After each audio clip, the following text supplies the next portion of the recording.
This is from an unhappy PBC fanboy. First of all, how are you a fan of a promotional company? I don't get it. You're supposed to be a fan of boxing. But anyway, he says the Saudis cannot take over boxing without Canelo and Tank. He said, how can they take over boxing when they don't have the two biggest stars? Now, first of all, Canelo is a big star, along with Anthony Joshua, because those guys, if you fight those guys, you get life-changing money. These guys can make average Joes rich. Gervonta Davis cannot do that. And they may not have Gervonta Davis or Canelo. They'll have Canelo pretty soon once he's done with PBC. But right now, they do not have those guys. But what they can do is make the biggest fights, which Americans are not doing. See, what they're mad about, I'm saying PBC fanboys, what they are mad about is that these fights are being made. They can't use the A side, the B side, or whatever. They can't use those because the Saudis have the money. Thanks to Turkey, Al-Sheikh. The money is no longer an excuse. These fights can be made. And that's why Gervonta Davis and his fanboys are mad because they can't use the A side on anybody anymore because the Saudi says, we got you. We got you covered. Just come down here and let's make the fight. And this is why we're getting better Biv and Bivol. Remember, we couldn't make that fight in America. Mauricio Suleiman was using the Russian and Ukraine situation, so the Saudis stepped in. 5 minutes later, the fight is made. They're making fights that they couldn't make in America. Usyk and Fury, that could be made. Now that's jumping off February 17th. And now we got better Biv and Bivol. So when these PBC fanboys said they're not making the big fights, I don't know what they're talking about. Those are two big fights that hardcore boxing fans wanted to see. I mean, Tank fans hold him in a high regard, right? He's in a high regard. He beat anybody at 135. That's all I hear. But in reality, they're not real boxing fans. Not all Tank fans, the ones that want to protect him.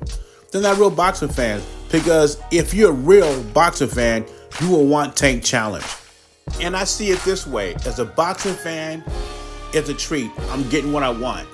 As a fighter, you're a prize fighter. You're getting what you want. You're getting great paydays and you're fighting them best. But I guess some fighters and their fans do not want that. They want to uphold a certain image like they're the Terminator or something where they're not fighting the best. I hope Turkey Al-Sheikh keeps doing what he's doing.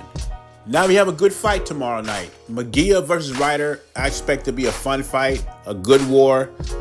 And I think it's a 50-50 fight. I think this is Muguia's toughest opponent up to date. I mean, Ryder went 12 rounds with Canelo with a broken nose. And as a matter of fact, John Ryder has been stopped once. And that was at 160 when he was drained at the weight class.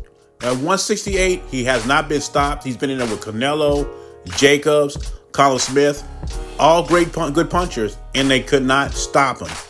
He fought Canelo with a broken nose. This guy is tough, and it's a good challenge for Muguia. If Muguia knocks him out, it'll be very impressive. And it's also Muguia's first fight with new trainer Freddie Roach. And I know it takes 2 or 3 fights to be acclimated with a new trainer. I'm still interested to see how Jaime Muguia looks in this fight. But I'm going to roll with Jaime Muguia. And it was a hard fight to pick because I think it's 50-50. I'm going to go with Jaime Muguia by split decision. But on the same token, it would not surprise me if Ryder, he's very tough, pulls out a victory. I'm very interested in this fight. I think it'll be a very good fight, very competitive. But Terence Crawford now is one of the favorite fighters, active fighters. I mean, he has good skills, very good skills. Maybe he could show us something. I gotta ask you this then: do you see him beating Canelo? Does Crawford beat Canelo in your opinion, based off his skills? You know, I can't imagine it. You know, it's 2 guys on record that clearly defeated Canelo in his career. One of those guys happened to be Floyd Mayweather, one of the all-time greats. Another one is Dimitri Bivol, one of the best light heavyweights in the world. You heard Dimitri Bivol, he's a big fan of Terence Crawford. He thinks he's highly skilled. And what Dimitri Bivol's saying, I can imagine him winning that fight because Terence Crawford is a generational talent. And most old-timers, as myself, I would say respect weight classes. And this is why I would never pick Terence Crawford to beat Canelo, even though Terence Crawford is highly skilled. But what Teddy Atlas saying and Dimitri Bivol is saying is, if anybody can do it, it's Terence Crawford because his skill level and his boxing IQ. And to them, and I'm sure it's a few more, it's not out of the question Terence Crawford can win the fight. That's why Dimitri Bivol says, I could imagine that happening. And I think both fighters are great, but I think the weight difference is going to be too much.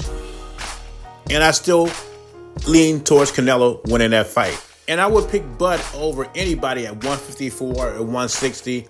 I just think 168 is stretching it. Anyway, leave your thoughts and comments below. Jay Beasy, I'm gone.